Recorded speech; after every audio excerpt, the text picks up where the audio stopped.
I think the thing that I need to point out about Darren is that he is the second person who reached out to me privately about the alleged Collins elite. That he thinks there's really something to this. He's done a lot of research on this. Matter of fact, he's written a fictional book based on real research, Zero G's, in which he makes reference to the Collins elite. So I reached out to Darren and just wanted to let him know that I think we're going to move forward on this project and to share with us a little bit about his research into all of this. The idea of, the government working with entities, some of them deeming them good, some of them deeming them bad, some of the technology. So he's going to be a prime interview for this investigation, and we're heading down to meet him at an undisclosed location.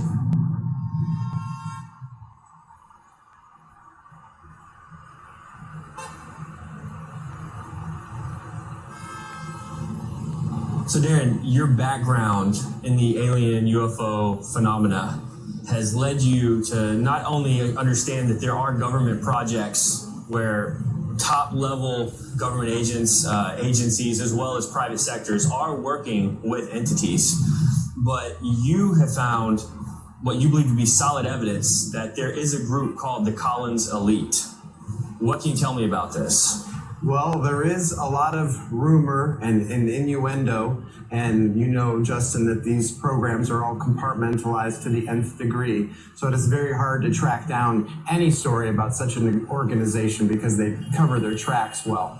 But as I understand it, the shadowy organization known as the Collins Elite was born of military, government, scientific experts who really owe their origin of their group to one man named Jack Parsons. And when you start to dig into the name and the history of Jack Parsons, you realize why such a group was born into existence. See, Jack Parsons was the founder of the Aerojet Corporation and intimately tied to NASA's Jet Propulsion Laboratories, so much so that they say that JPL stood for Jack Parsons Laboratory, not Jet Propulsion. Right. And so he was a renowned rocket scientist. So now how could a genius rocket scientist have anything to do? Why would a group of experts investigating the UFO phenomenon be born from Jack Parsons? Because Jack Parsons was a self-admitted occultist, and he was a student of Aleister Crowley. And Crowley himself had made Jack Parsons in charge of one of his Thelemic orders in 1942. So all manner of satanic strangeness was going on at his house in Pasadena, California. And so when other organizations started to investigate Jack Parsons, they quickly came to they started drawing some really diabolical, connecting some really diabolical dots. That this man, through his workings and his master's workings of Aleister Crowley, had opened some sort of doorway into our dimension. Now, Jack Parsons might have gotten away with some of this if there wasn't what I call the Hughes aircraft incident in 1950. What happened was that was his then employer, Hughes Aircraft at the time, and he took some sensitive papers that set off all sorts of alarms. And the FBI got into investigating him. Well, when the FBI started investigating Jack Parsons, they realized that the Air Force had been following him for some time.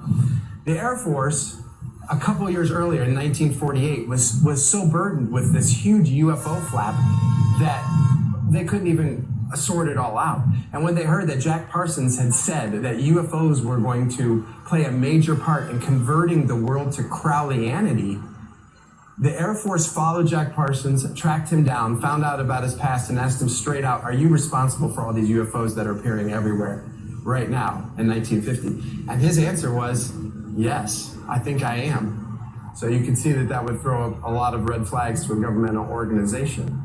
And what happened, you trace it back and you see that Aleister Crowley was doing these workings and Jack Parsons carried it on urgently into the 1940s, that his Babylon working ritual, whatever that did, was supposedly ripped open the doorway to our world that Crowley started way back in 1918. And now these things were flooding in. And if you look at the timeline, just a little while after that, Kenneth Arnold had his famous and historical sighting of the 9 UFO craft over Mount Rainier in Washington. And then shortly after that, you have the Roswell incident. So picture this, Justin, picture this. These government agencies like the FBI, the CIA, Army intelligence, the Air Force, are all getting together and saying, wait, all these sightings, all this strangeness is happening right about the time that Parsons was admitted to doing all these things. So a small think tank is born from that, saying, okay, Project Blue Book isn't really answering these questions for the Air Force. They're tracking down all these craft. They can't keep up. They do right angles that defy physics, but we're not getting answers. So you, a small think tank, we want you to investigate the Parsons link to all this strangeness. Why are these aircraft invading our airspace? Now, this think tank gets underway and they start to make some progress in investigating Parsons. But then in 1952, two drastic things happen. One, in June, Jack Parsons blows himself to bits in his own laboratory. And in July, Washington, D.C. is invaded by unidentified flying craft. And you can see that Washington wastes no time. They consider it a threat to national security. So any kind of aspect of this being a casual investigation goes out the window. They have all departments now scrambling to figure out, why are these things flying around our government? Why can't we stop them? We're like helpless. So the Collins elite then think, well, we started our investigation. This looked like it was going to the paranormal, the demonic origins. And now this thing happened in Washington, D.C. And one, did Jack Parsons open a door to our world that now he's dead and no one's around to close this door? And two, what they soon discovered was that just from within our own government, a wave of sentiment was coming to some of these new organizations tasked with investigating that these beings were ETs from another world, from deep space, across the galaxy, and they're here studying us. And so the Collins elites start to get this information. The way I study it, the way I research this, and they get this information to start arguing to the point where no. These things, these beings have been summoned demonically through satanic ritual. But there's not a lot of people listening, as far as I can tell. And the further the timeline goes on, if you follow it, the more these are benevolent ETs here to study us. Of course, we would do that if we were them, that kind of thing. So I can only imagine, Justin, that the Collins elite, if they do exist, they've been battling in the shadows the sentiment of friendly ETs because they believe there's a great deception descending. And they have got to stop. In fact, I've heard it's rumored that the Collins elite even suggested that America become a forced Christian theocracy in order to hold off a demonic invasion by Satan's forces. Of course, that went nowhere, and now you see where our society is. But I was fascinated by this group, by a possible covert, shadowy organization within our own government that was trying to tell those who are embracing the alien ET theory that this was Satan. Now, a question that comes to mind. The Collins elite were a counterpoint. That means they were a group inside of a group that started to develop their own opinions about the information on the table. Now, being a counterpoint in a group that doesn't exist is actually very dangerous, because if you start to develop contrary theology of what's taking place, you are no longer part of that inner circle, but you're now a threat because you're not in agreement with what the rest of the group is doing. They realized that satanic rituals were being used to communicate with these entities, these higher entities.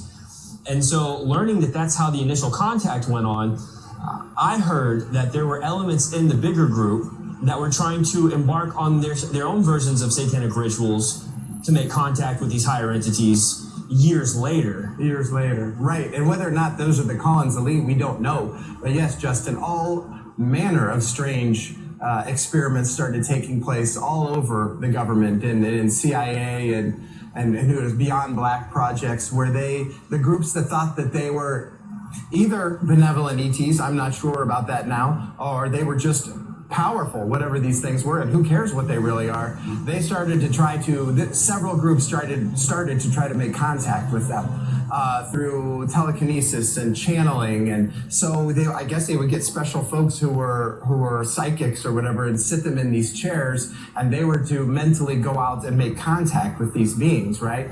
And we know of like one incident and perhaps the Collins Elite found out about this and said, hey, see, we've been telling you that this is what was going to happen. But several deaths occurred where I think 2 males and a female died in these psychic chairs where they were just crushed or suffocated from, it appeared external means, but they had video of the chair the entire time, and they watched them die from invisible entities, I suppose. And that was probably not enough to stop them. It probably intrigued certain factions all the more. Look, they can cause this death. Can't we get that to work for us? So here you've got many different sides trying to make contact, and you probably have the Collins Elite still sounding the alarm saying, don't do this. So the Collins Elite said, don't do this. This is nefarious. These are non-human entities. They're demonic. They're not good. You should not be communicating with them. But the bigger group that they emerged out of, that's the group that was trying to make contact, that was trying to work with these things for various purposes, various reasons, which we really don't know for sure. But the Collins Elite basically said, we really don't need to be doing this. This is dangerous. It's mind-blowing to think that a doorway was opened with the Babylon working rituals that took place, and that doorway has been opened, and there have been these crazy UFO sightings ever since then. Look, we've got FBI documents declassified where the government has officially admitted to invoking different types of studies on ESP. Remote viewing, right? Remote viewing. You've got the Montauk Project. You've got all these different projects that are now declassified where the government says, oh, and by the way, we did have a group that was secretly doing these things. And then you've got factions in the government where some are saying that these entities are good, they're going to be our saviors. And then you've got these other factions, such as the Collins Elite, that are saying this is not good, this is demonic, we need to be very careful how we proceed. That's what I'm finding in all of the different groups, all the different research projects that I've found with over 300 pages of declassified federal documents. And that's only scratching the surface, Darren. Right. Yeah, so what is the ultimate end goal of this deception? So, and you mentioned it before, Justin, what are they going to eventually appear as? So, finding out about this shadowy organization known as the Collins Elite really inspired me to write my fictional series, my novels, where they come back, and I call them the messengers in the book, and they're going to save us from ourselves. Whatever's going on, whether it be war, pandemics, our nuclear waste like Fukushima that's leaking, say another huge earthquake goes right up the Mississippi and 3 of our reactors are, they're going to come back and save us from all that. At least that's the way I portray it in the book, and I think that's the way the Collins Elite feared. And they're going to turn everything on its head, Justin. They're going to make us feel like either they created us or they're just, our origins are the same, and they can answer why there is no loving God, that we just need to evolve and to all accept a new truth, which they're, in their superior knowledge, are going to bestow to us. So, and of course our genetics are broken because they'll be superior to that, and we'll have to be fixed genetically. So what will be the ultimate cost of that? Well, you surely won't die, is the same as the lie in the garden. So I think it's just going to come around again. And the characters in my book not only have to face those decisions about humanity 2.0, a mandated humanity 2.0, because if we're all going to evolve as a species and survive via their advice, everybody's got to be in, right? So they have a test of faith. And they would be killed if it wasn't for a 2045 version of the Collins Elite who swoop in and save the characters from certain doom. And from what I hear about the Collins Elite, Justin, I think they would have done just that. But it sure has been fun to imagine the ultimate culmination of a group like this who waits around decade after decade for them to show themselves and for the hammer to come down on this deception, whatever it would be, and for them to be ready for them. So that's what my book's about, and the young people who are caught up into this war. So I sure hope they're out there, because, Justin, if the Collins Elite do not exist, then Crowley and Parsons and all of this evidence that we know about apart from them, is not going to have a person fighting for that point of view, right? Who is in the government saying, hey, this is of the devil, this is evil.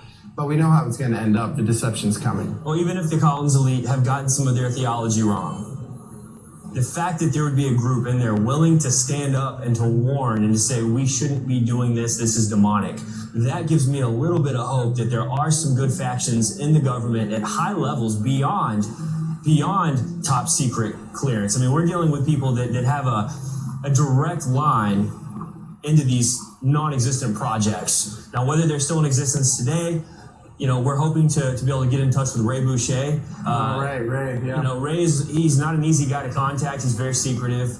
What would you tell us about Ray if we're able to get in touch with Ray? Well, apparently one of the groups, we don't know if it was Collins Elite or not, one of the groups made contact with Ray because he was an Anglican priest and a former state director for MUFON in Nebraska, right? So this group contacts him. We don't know if it's from the Collins Elite, but they say, look, we got to get your take on this because a couple people that we know have met their deaths, flying into their air zone, so to speak, mentally, whatever, these psychic interactions. So they came and they had photographs of the deaths and they showed Ray, and he of course was like, why me? But we know why, because they are trying to piece together how this makes sense. And I think with scientifically, book smarts, it's very hard to wrestle with. Justin, you and I know about that. We deal with princes and powers and unseen realms and what's really behind it, but these guys don't. So I think they came to Ray to say, can you tell us what's going on? And maybe they do have Collins Elite background. Maybe they said, hey, we've suspected it all along, but here's this group still doing this. Can you tell me your opinion? I don't know. I'd like to know what Ray says about that. So hopefully we're going to get him on board. Like I said, he's very difficult to reach.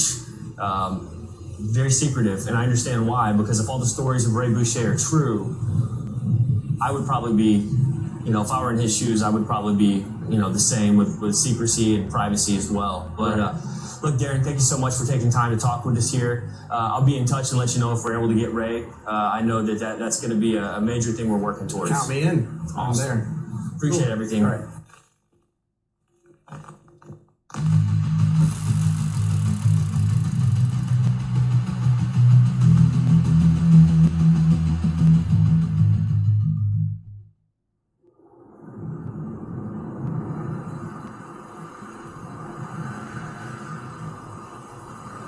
So Stan, tell us just briefly about your background. Up the hill here at the Air Force Academy. I was a cadet there for about 2 years. I trained at IBM for programming systems operations. And for a short period of time, I worked undercover for the FBI in Dallas to ferret out some illegal communication between a foreign head of state and people in my company I was working for. So FBI, Air Force, that's the background there. And then computing. While I was at that computing job, I was approached by one of the vice presidents of one of the companies that this huge conglomerate owned. There's about 100 companies that they put together in one package. And this vice president came down and met me in the coffee room, the canteen for the company. It would handle about 1,500 of our 3,000 employees at a sitting, but no one was there except him and me. I was down there to get a cup of coffee. He walks over, sits down, and he has this thick European accent. And he says, tell me, what you do for fun at home. I don't even know the guy. So anyway, the conversation eventually led around to the fact that I was working on an alternate energy source from the sun through the atmosphere and a way to propel craft, like anti-gravity. At that first meeting, he said, look, you ought to talk to a friend of mine, Dr. Maxfield, up the street here. He's interested in that kind of stuff. And I had no interest in talking to anybody about all this, so I thought, well, fine, thank you, bye. About a month later, I was down there in the same seat, and he wanders in again and sits right down in front of me and says, you haven't contacted my friend, Dr. Maxfield. I said, oh, no, look, I've been busy. And he says, you have an appointment at 3 o'clock this afternoon at this address. Be there. Okay, so I went, and I met Dr. Maxfield in his research facility there, and he took me to his office, which wasn't big, and started to kind of chat with me. He says, see these pictures on the wall here? Dr. Edward Teller, myself, and Edward Teller, and me under the polar cap submarine. I said, yeah, you run a pretty big crowd there, yeah. He said, tell us what you're doing there at home in your lab. So I'm talking to a guy who's probably got a gazillion PhDs and whatever, and way up the food chain from me. And I thought, well, I don't want to sound like an idiot. So I said, well, I've been looking at some magnetic and electrostatic phenomena and some things. And he said, don't fence with me. We know you're working on anti-gravity. We are too, and we've solved it. So we want you to come work with us in Australia. So you get taken to Australia. You had previously been working with anti-gravity craft. And your job, Air Force, FBI, you said you were undercover with the FBI. You've been working your way up. Now you're in Australia. What is this project all about? Well, The project was under the direction of portions of the Department of Defense, Australian Department of Defense. My control agent in charge of handling me was Captain Sir John Williams, and the head of the Aeronautic Research Lab was Tom Cable at that time. And my first meeting, they actually had me write a paper on what I'd been doing and the work on the craft, which I did, and present it to Sir John to take with him when he went up to Jakarta, another business trip. But they informed me at the Aeronautic Research Lab in a private meeting with Tom Cable, the head of the department, and 4 other scientists that work in the department. They informed me that they were researching things like flying saucers and reports like that. And before they got to the meat of it all, they said, "Does anyone know you're here? Did ASIO, Australian Security Intelligence, did they contact you?" I said, "No, I haven't heard from them yet." He said, "Oh, good."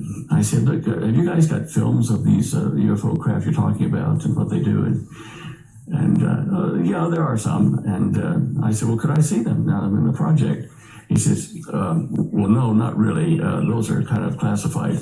And he looks over at the bookcase, and the scientists over here that weren't on, there was no camera there, but they weren't between him and I. They said, "The bookcase is wired." So I immediately picked that up and said, "Oh, yeah, well, that'll be interesting. Yeah, tell me about some of the things you can talk about." And we did. And they then took the guy that was looking at my papers first with him, Dr. David Warren. He's the guy who invented the black box for aircraft. He lived right across the street from me, believe it or not, there. But anyway, they took him off my case, forbade him to look at it. He had the highest security clearances in the lot, and I was now put under above top secret clearance there.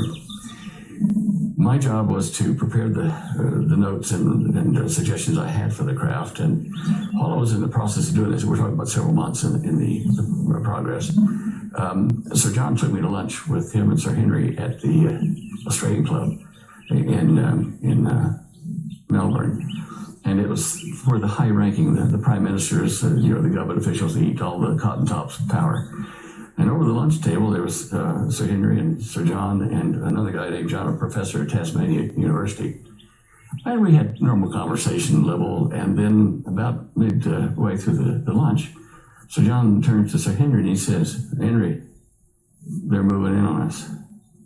So I waited for the conversation to fill in the blanks, and nothing. I said, Sir John, was that the European Economic Community talking about moving in on? Oh, no. Henry, you going up to the property this weekend? And the conversation fell flat. Obviously, I should have known something I didn't at the time. But later, I found out that they're talking about was from beings that they were working with that aren't from Earth. And they had a joint project for humans and multinational groups.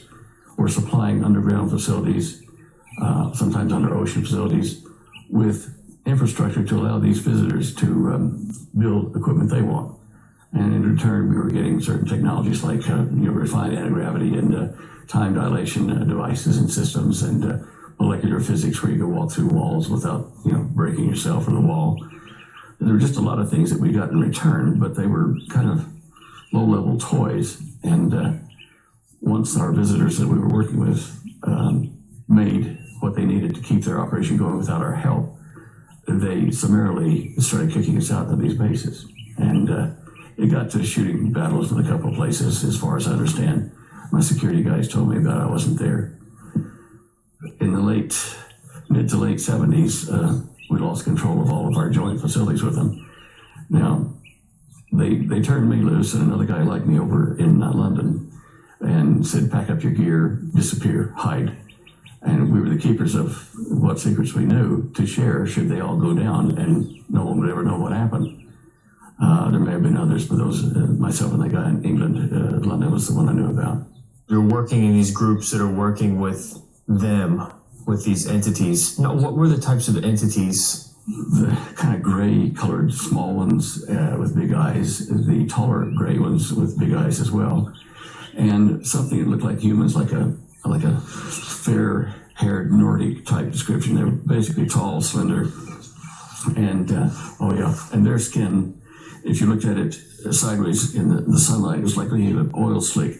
It was kind of like little rainbows, and they said that was from the small scales, different than our skin cells.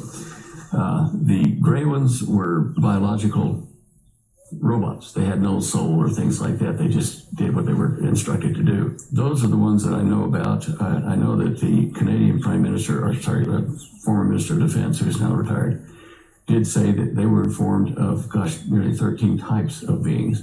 And in the biblical stories, they talk about Satan being in charge of a rebellion, being cast down to earth. Well, I think it's that he was in this parallel universe at a higher energy level. He was cast down with some of these cohorts, and they made these beings to build a lie, a deception for the people of Earth. And that deception was that, okay, little grays, Nordics, all these kind here are invading us and abducting us. Then Satan is going to come in with his crew that look just like us, are friendly, and will deliver us from these nasty little aliens. That way, the satanic ones who appear to be good and friendly can help us set up a world government. And then he can take over the planet with his man who's going to be the human Antichrist, which the Messiah, Yeshua, Jesus in the Greek, will land with his troops and have battle with Satan and his minions who have executed this great deception to the people of Earth. And will defeat them. And that's the biblical narrative on that. But certainly what I witnessed and what I was told by my security team do fit that perfectly. So my advice to people who see good guys coming from the skies, like in the movie or the series V, where they come and help mankind and give them all kinds of gifts in return for seawater and junk, that kind of a scenario will be played out. So the first landing, the first official disclosure will not be of the friendlies, the good guys. They'll be deceptive, just like in that movie V, and they will defeat and remove all the bad guys, the grays and whatever they were abducting people. And the people of Earth will be very happy. And not only will they defeat those, they will take out of power the people that are called the Illuminati or the Deep State. They're going to chew them up and spit them out, and sad for them, but this is part of the deception where they will convince even the right-wing people like myself, if we're not aware, that they have come in and cleaned house and got rid of all the evildoers, and they're the good guys. It will be a clean sweep of the house, and for those who aren't schooled in what's going on in this deception, they will fall prey to supporting a new global world order. This is basically the next generation of terrorism. Yeah. That's going to be sold, the boogeyman, these lower entities, these grays, and then the higher entities, the ones that are masquerading around as you called, like the taller ones, the Nordics, they're going to be the saviors. They're going to be the ones posing as the good guys. Am I understanding you correctly? Either them or ones like them. The whole scenario for UFO things at the moment treats all of them as bad guys. I don't know that I've ever heard of any of the Nordics doing bad things. They all seem to be friendly. So it may be them that comes in and gets rid of the rest of them. But the deception will be complete. I mean, people will see peace, love, and harmony, peace and security come with these people because they can stop wars. They can disable all the nuclear devices. They won't even leave the hangar. And they'll have medicine and anti-gravity, things like that. And they'll say to the people of Earth, look, we ran through this stage years ago, centuries ago, but we solved it all, learned how to live in peace with one another, and we're going to share that with you.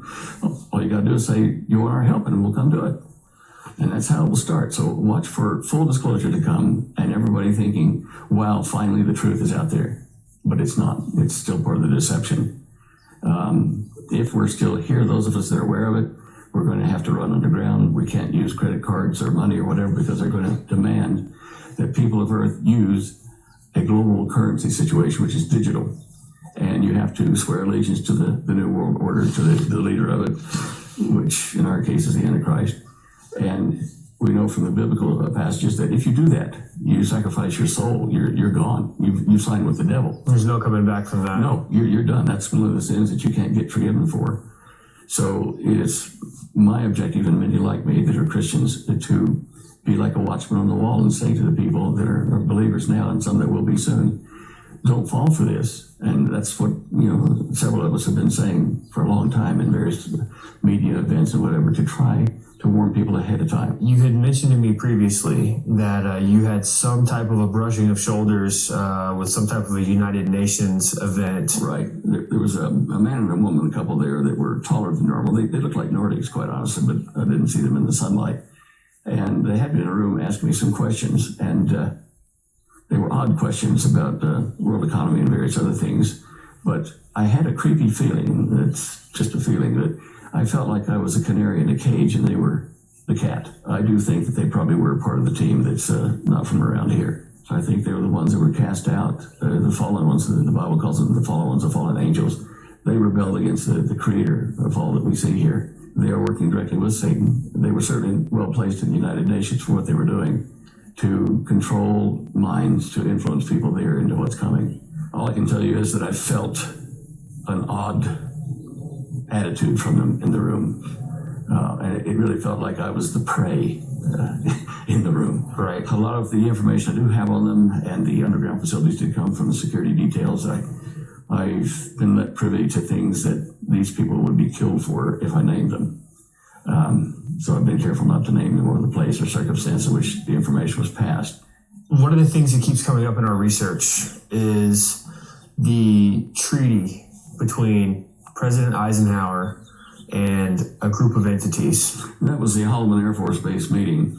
I wasn't there, and at that time I was probably only about 7 or 8 years old, but in the ensuing years when I worked inside the program, I was aware that we had made a deal, and I assumed it was the Eisenhower deal, that we would give them infrastructure, hiding places, labs, out of the human sight, and that we would help them rebuild their technology and stuff here that they couldn't bring with them when they came through the, I guess you could call it like a Stargate, a parallel universe port. And there's a lot of support for that, including Nimrod's Tower. These aliens, I guess we don't have to call it that, did apparently come through a portal or a gate. And if you look at the biblical account of Ezekiel watching a flaming chariot come down and land in front of him, it was on fire when it was in the atmosphere and came down, and it was cooler when it was in front of him. When you port through any kind of a gate from a parallel universe, and this is theory or hypothesis based on physics, it's going to have a higher energy density than our molecules. They're spinning faster, they're more dense. So to throw off that energy, they need to throw off, this glowing, flaming type envelope around them to get their molecules to adjust to our speed before they can even touch you, or they would hurt you. So these things all add up to a parallel universe, and our universe is kind of like a virtual reality. This is one of those topics that we need people who know these things. We need people who have actually put in wrench time, who have actually served, who have actually been boots on the ground. And so bringing you into this has been a major blessing to us. So I just want to say thank you very much for working with us. Thank you for sharing the information too. Appreciate it.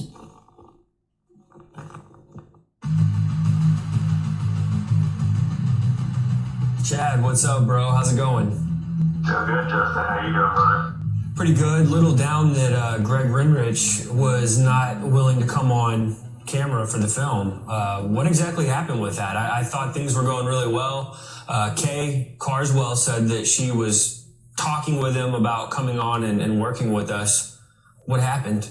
Apparently, when he first came out with some of this information that he was talking about, there was a situation where government agents came out onto his planet, and they entered his house with guns drawn, had his whole family down on their knees at gunpoint, and just recently, within the last few years, his family members started talking to him again.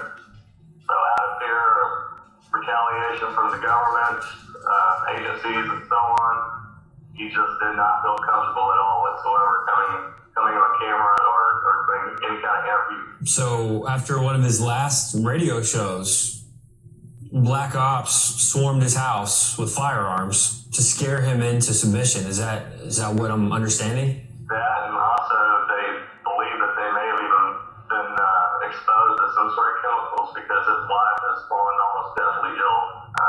She is not doing very well, and he's very worried that he may be losing her. I remember back so many years ago, I was talking with J.C. Johnson, the late J.C. Johnson, cryptozoologist. Awesome guy. Had a really good connection with him. And he shared with me that some people that he was connected with were out in New Mexico in the Dulce area, and they were getting a little too close to some information. I don't remember all the details, but he said that it was very common that men in black would be seen out there around the scene of the crime. And the crime was to take some type of a poison, a neurotoxin, and to put it on the door handles of whoever's vehicle. You know, whoever the person was who was out there researching, they were going to put a neurotoxin on the door handle that is pretty much a transdermal. So when they touch it, it's immediately absorbed into their skin, right into the bloodstream. And he said that people are getting really ill when people get too close to some of these investigations. They get too close to a base, too close to a person, too close to the fire. Those people are generally met with some type of a biological, chemical attack. That's very similar to what he said. He said that him and his wife were out for a walk, and that something hit them both on the back of the neck, and he said that there was some kind of a green residue, and he got sick. She got real sick, so. We're looking at a guy who wants to speak out, has been speaking out, has firsthand experience in deep underground military bases, has direct connections with the name Nephilim being used in these facilities. He starts speaking about it, and they come after him, not to kill him, but to warn him. Your time of talking is done. Continue down this path, and it's gonna come on full force. Apparently, they got the point across because he is not willing to come on camera at all whatsoever. It goes back to the whole idea, the warning that we've kind of been getting over the course of this event, that this is the kind of information that people get killed over. Exactly. This black operation and then the firearms and just the bombarding of a U.S. citizen at his own home and attacking his family, that just goes to show that we are onto something very much real, and people do need to be aware that this is very serious. Yes, I would agree.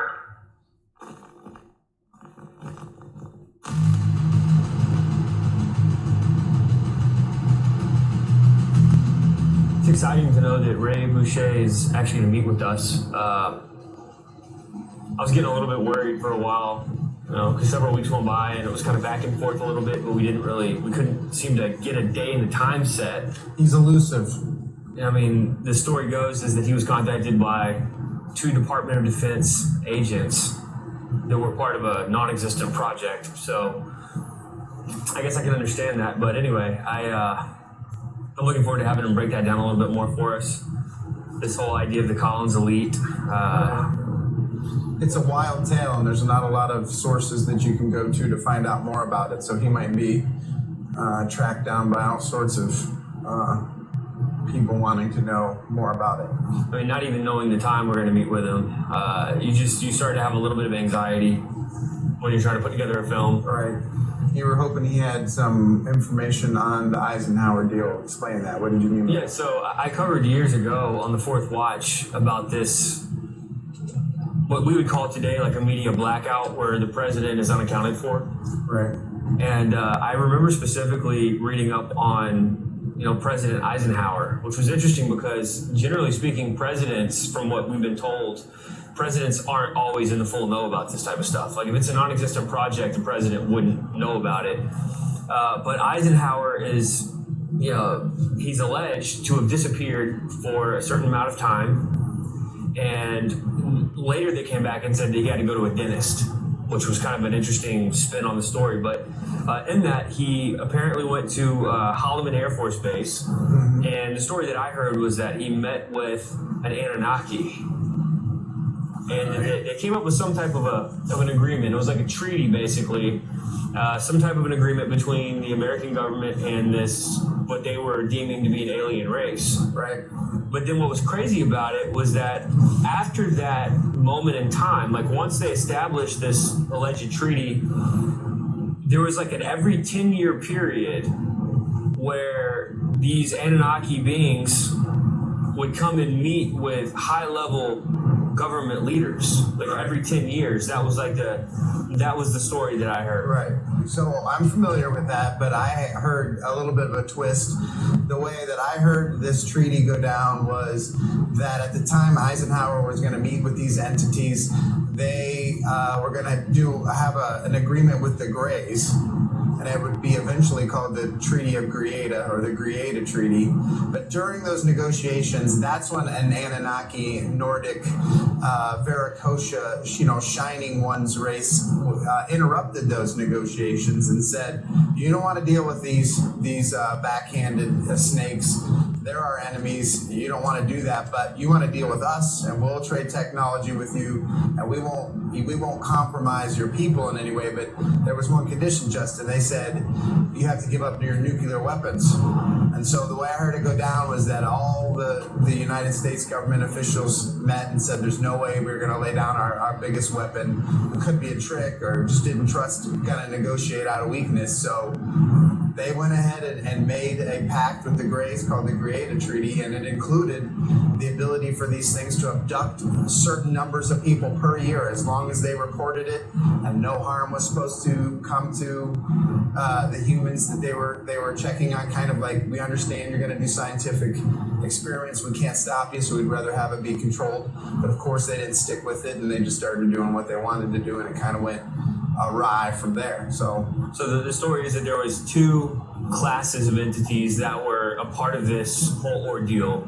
right, that's where I heard it go down. The quote-unquote Anunnaki, or whatever, the higher of the two, they said you don't want to mess with the gray aliens. The Greys are basically our enemies. Now that's interesting because Eisenhower's one of his distant relatives, she's traveling around talking about a treaty with the gray aliens.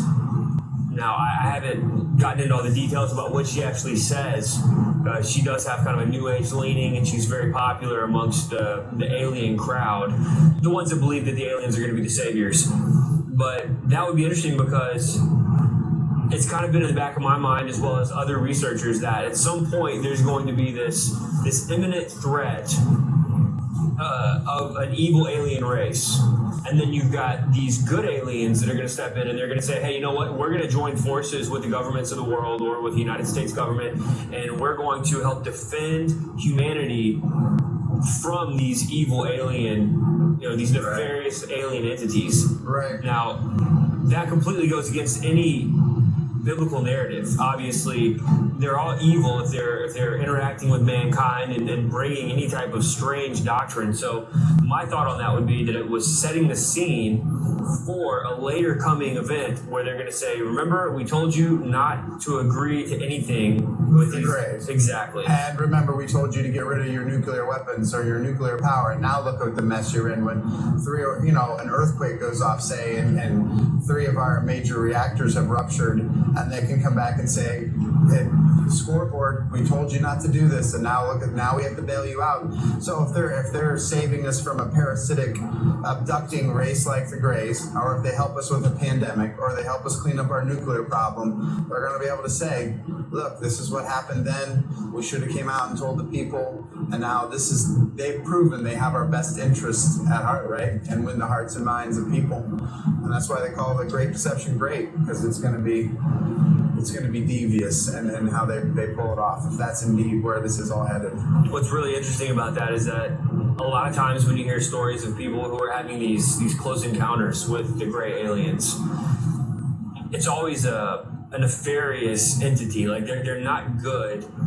It's never a positive experience. I rarely hear about anybody being visited by a gray alien and coming out of it with some type of good knowledge. Not to say that it's impossible, but generally when I hear stories of the Greys, it's always on the darker side of things. Right. Which would be in line with what the higher entities, the Anunnaki or whatever they were posing as at the time, that goes along with them trying to warn humanity, we're the good guys, we're the gods of old, we're the alien saviors, don't trust the gray aliens. Right, and if Admiral Byrd is to be believed, or at least with the stories we heard about him meeting with underground Antarctic groups of the Nordics, or the Anunnaki, if you will, they were always impressive and kind and wanted to help our race. So it's been set up, the good guys and the bad guys. At least that's how we see it. That's definitely interesting when you consider that Admiral Byrd, while inside the hollow earth, according to his diary, of course, one of the main reason for them bringing him down there was to try to let him know that this higher entity race, the advanced civilization of the ancients, that they were not happy with the nuclear bombs that humanity was toying with. And that was such a big deal. That was a major highlight of his diary that surfaced later, getting into the whole nuclear weapons, and they did not want humanity to play with that technology. Right.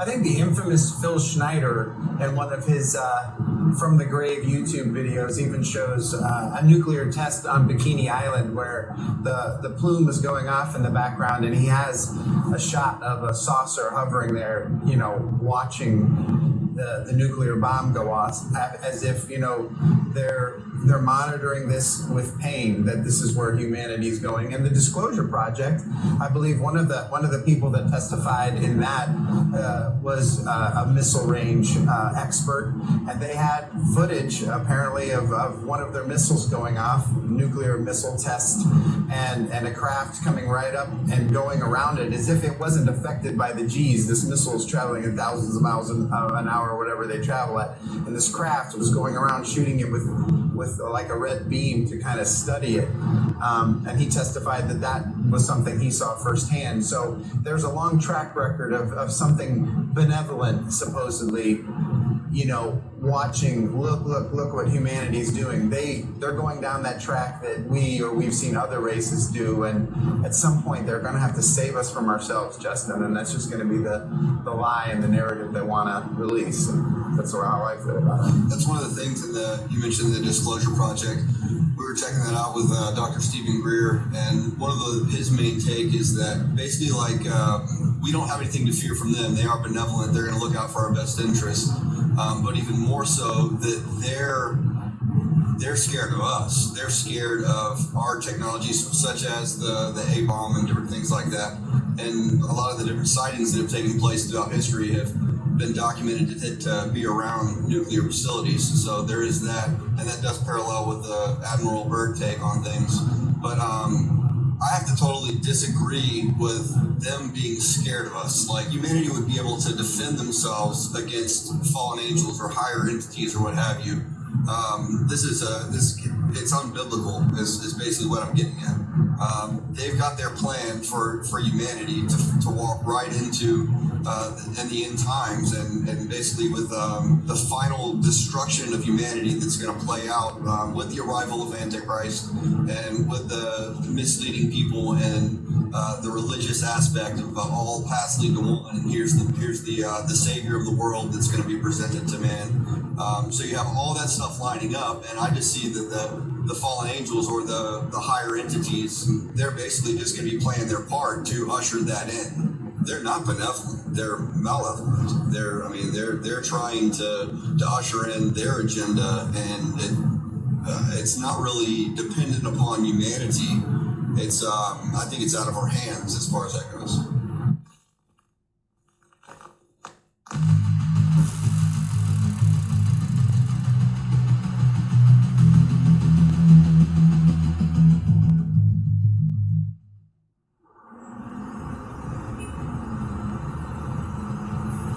You were pretty heavily involved in the UFO community. Was it in the 90s? Yeah, my greatest involvement was from the late 70s through the late 90s. And what were you doing exactly? What was your mission? It was an intellectual quest for me. Essentially, I was fascinated by the whole topic. I worked with NICAP early on. I had a lot of contact with APRO, the Aerial Phenomena Research Organization, and I ended up as a state section director and then a state director for MUFON for Nebraska. Worked with Citizens Against UFO Secrecy. I was on their board for a while. Just a number of various organizations that helped me to satisfy my own intellectual curiosity. Now, when we think about this alleged group, the Collins elite, I was under the impression from what I've heard, and again, this is why we're meeting, because I need to be able to separate the rumors from what actually took place. Sure. You were contacted by members of the Department of Defense. Correct. Can you walk me through what exactly took place, what you were told? I was contacted by phone. The gentleman wanted to meet with me. He and a colleague said they wanted to meet with me. We arranged a time, met actually not far from here at another hotel here in Lincoln. They explained to me what was going on, the project with which they were involved, and their concerns that it was not only unethical and immoral, but that it was a program that was really connected with the demonic, with satanic forces. They described research into psychic phenomena, psychotronic weapons, the attempted perfection of an ability to kill people at a distance psychically with only the power of the mind. Numbers of things like that. They also mentioned the fact that some aspects of this had slipped into much the same thing as satanic worship in a way to connect, to contact what they referred to as NHEs, non-human entities.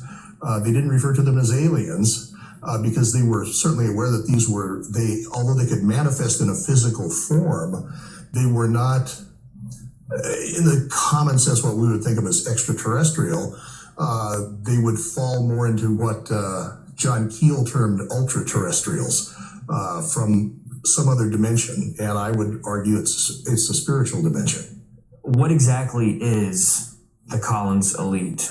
The Collins elite is a term that I did not run across until years after I'd had contact with two researchers from the Department of Defense. The best way I can describe the Collins elite is a group of researchers within various government programs that are attempting to utilize psychic abilities, establish contact, and gain information from non-human sources. These people, these men, because of their Christian faith, oppose this because they see the evil that is inherent in this. They understand that for every good thing that we seem to get from it, every gain in technology that we may accrue, we pay a price. And the researchers that I was in contact with were very much aware of that everyone involved with the project understood that these entities, these non-human entities, are not neutral, they are not benign, and that there is a price that's paid spiritually, emotionally, and psychologically by everyone who's involved with this. And it's not a very pretty picture. I found it very interesting and somewhat puzzling that they would approach me.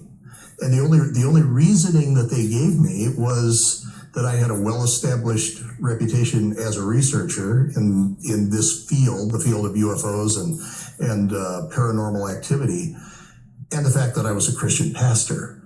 And they thought that I would bring a good combination and a good depth of knowledge of both of those areas and could bring that to bear on that. One of the conditions they gave for speaking was that their identity couldn't be divulged. The two that I spoke with, as far as I know, are both deceased now. But they were concerned about retaliation. I think they were more concerned about the spiritual retaliation that they might encounter from these non-human entities that we were trying to manipulate for our own ends. Did they give you any insight at all to some of the methodologies of what was taking place? They used terms such as satanic rituals. They hinted at possible human sacrifice. Very much an occultic type ritual in order to gain access to and communicate with these entities. To me, almost the exact opposite of what you would expect someone involved in the hard sciences to try to obtain a result. But in order to obtain the results they sought, they had to take that sort of tack.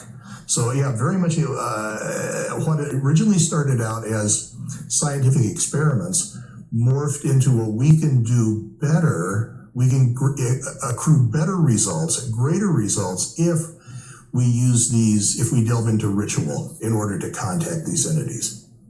Do you believe that there are currently multiple non-existent operations taking place where entities are in full communication with high levels of government? I've not seen any indication that it has stopped or that it's been replaced. I think it's still going on and possibly expanded over what it was when I was contacted by these men. Do you have any input or an opinion on what we're dealing with here? Are we dealing with shapeshifters? They're all the same? Is it a hierarchy? What are your thoughts? Depending on who creates the taxonomy, there are 10 to 15 different major groups of what researchers will term aliens, that people encounter. And I have no doubt, I'm convinced from the research I've done that what's happening is real. These people are meeting these entities. The only thing I'm not convinced of, are they literal physical beings, or are these spiritual beings that can manifest the physical body? If that's the case, which I believe in most cases, that's the process. How do we trust them? Because they can appear however they choose. That to me seems very much like the role of a demon. And we have to remember, even the very peaceful Nordics, the blonde, benevolent space brothers, who preach a message of peace and love and brotherhood. Paul says, even Satan can appear as an angel of light. Demons are not always horrible and grotesque beings. They can be very attractive and very much give the impression of wanting to create peace and harmony and love, but not the peace, harmony, and love that's rooted in God, but a deception. When you've got the polytheistic Greeks who, the root word of what we call demons today was what, daemon. And I was kind of surprised to learn years ago that it was actually a positive idea. It was not a negative thing. In America, we think of the devil horns and, scary demons. Sure. But in the ancient world we're dealing with, it was a very positive idea because they had knowledge above what mankind had. And so if you were communicating with a daemon, it was something to be sought after in those pagan religions. Yeah. And it was, for the most part, it was always beneficial to the individual. Not necessarily eternally, but at the time it seemed very beneficial. And again, another strand in that web of deception. I want to move us into this idea of the Eisenhower scenario.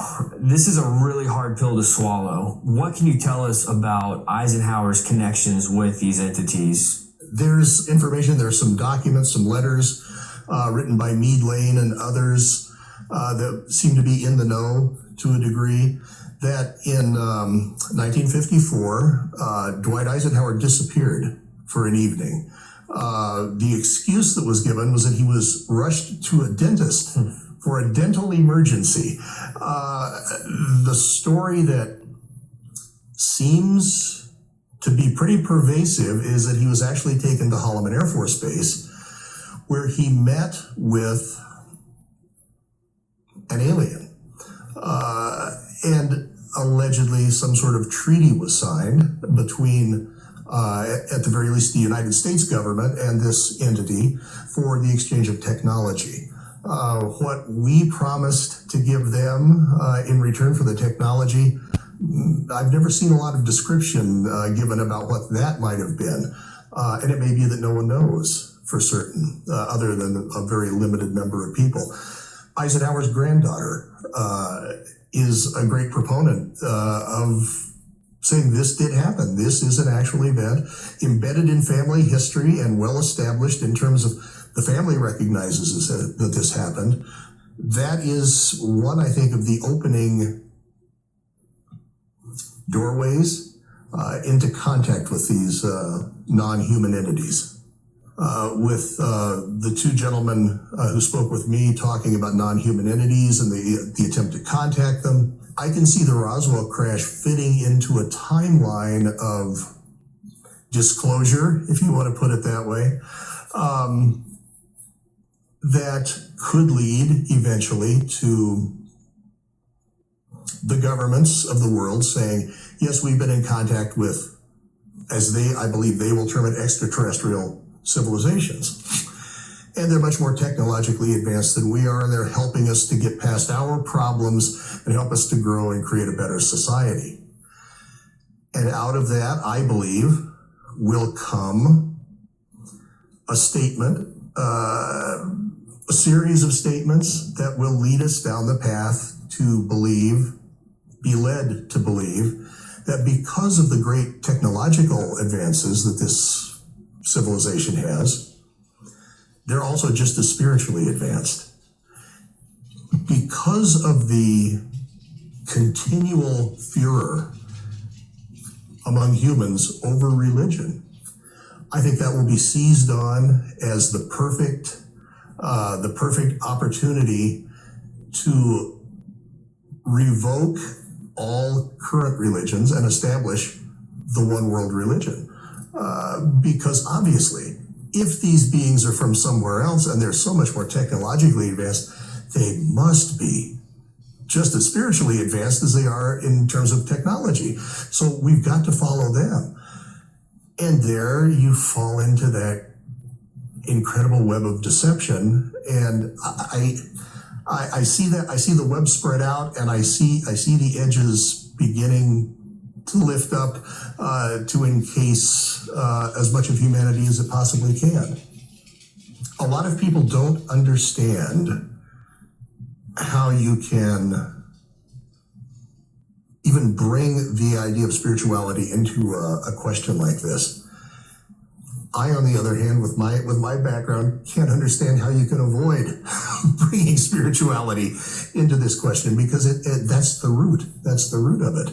And those who go in with their eyes half closed do so at their own peril. They do so at their own peril. It's dangerous business. It's a reality. It's part of our reality as Christians, as those redeemed by the Son of God, within whom the Holy Spirit dwells.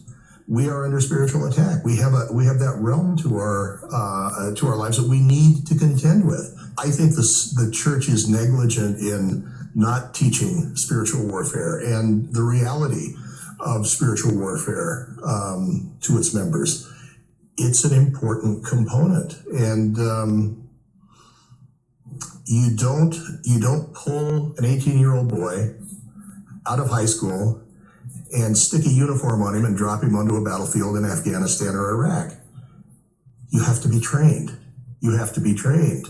And I think the church fails to train its warriors in how to fight. And it's an important thing to do. So it's a privilege for me to be able to be part of this, Justin. I appreciate it. Thank you so much, Ray. Absolutely. Absolutely.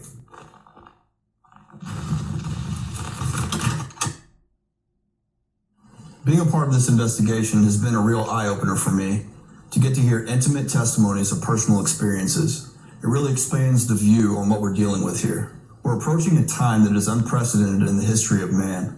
We're finally reaching the point where an official answer has to be given to the alien question. From hundreds of declassified government documents to personal testimonies and all of the headlines of late, there's no way to deny the fact that higher entities do exist, and that they have been and continue to be in communication with governmental special access programs. It's only a matter of time before the situation is revealed to the public in a specific way that they want society to perceive it. History shows that with any truth shrouded in secrecy, first it's downplayed and whitewashed, to deem any believers as lunatics and conspiracy theorists. Then it's presented in movies and TV shows as comedic and fictitious. The next step is to carefully craft exactly how to present it to the population in a way that they should believe it. Now we're at a point where mainstream media has to give an answer to the alien question. And it's no longer a conspiracy theory. Now it's a real issue that is being carefully manicured for disclosure. So what are these beings, and how will their story be presented to the world? Government documents dating back to the 40s state that these aren't interplanetary, but that they're interdimensional. This parallels with biblical accounts of fallen angels. The Bible gives accounts of the divine council in Deuteronomy and Psalms. These are the sons of God, angelic beings, higher entities that the Lord has given control over the nations. Job documents the sons of God going with Satan to present themselves before the Lord. As with Satan, he states that he's been going to and fro on the earth, up and down in it. He's also able to hold an audience before the Lord. This is an interdimensional feat. We know that he's a deceiver. He's our adversary, the tempter, the ruler of demons, and he's got an army that chose to follow him. We also know that Satan can transform himself into an angel of light, and his angels, ministers of righteousness. They've had contact with humanity throughout time, and they've been allowed and given control over this world. I'm reminded when Jesus was tempted by Satan in the wilderness. Satan offered Jesus the kingdoms of this world all in a moment of time. That's an interdimensional accomplishment.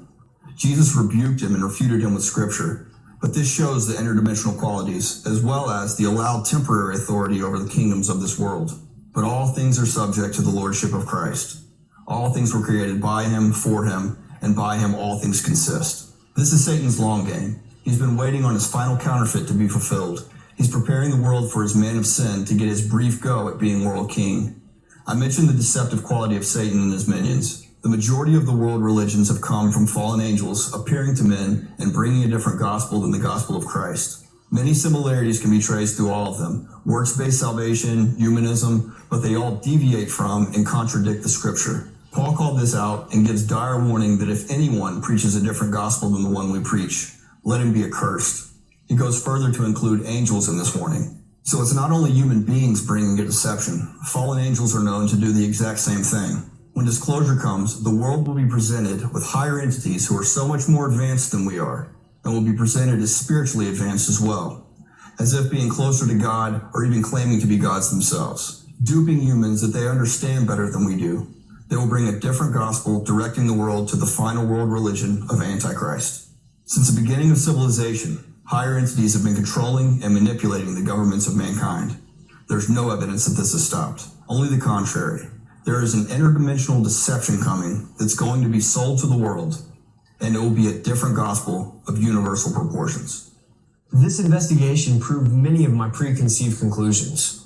We cannot lay a blanket statement upon the government because we've seen the rival factions coexisting in various agencies. I want to remind you that in Deuteronomy, we see that God warns and commands the children of Israel not to enter into covenant with the gods that ruled over the nations. The fact is, they have and do rule over the nations at the highest level. Satan is the ruler of this world, and he was able to offer Jesus the kingdoms of this world, further detailing that he is in control over the governments of this fallen creation until his appointed time.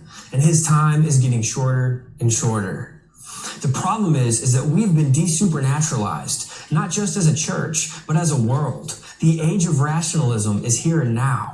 We live in a time of seeing things through a dark lens of this modern rationale, which leaves so much potential for deception and missing the clear ancient understanding of this world and the true biblical narrative.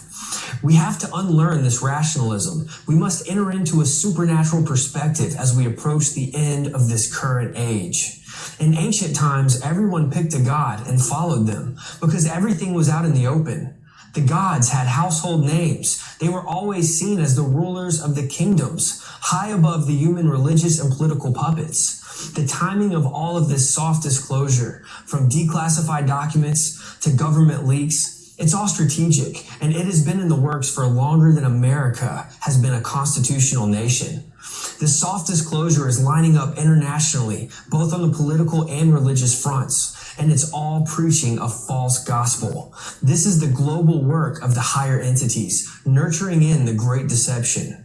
It's time to be equipped in Jesus Christ, wearing the full armor of God, as outlined in the book of Ephesians, not just living with a knowledge of God, but living and communing in his presence and on his terms. It's appointed for every man to die once, and then the judgment, according to Hebrews 9:27. We must choose this day who we will serve and be either hot or cold, because Jesus Christ rejects those who are lukewarm. There is no salvation outside of Jesus Christ. There is no name besides his that bears salvation for mankind. The time to be vigilant is now, and if you don't know Jesus Christ as your Lord and Savior, today could be your day of salvation. As the armies of darkness are being assembled in full force, so is the body of Christ. And it is my prayer that you be on the winning side, because in the end, Jesus wins.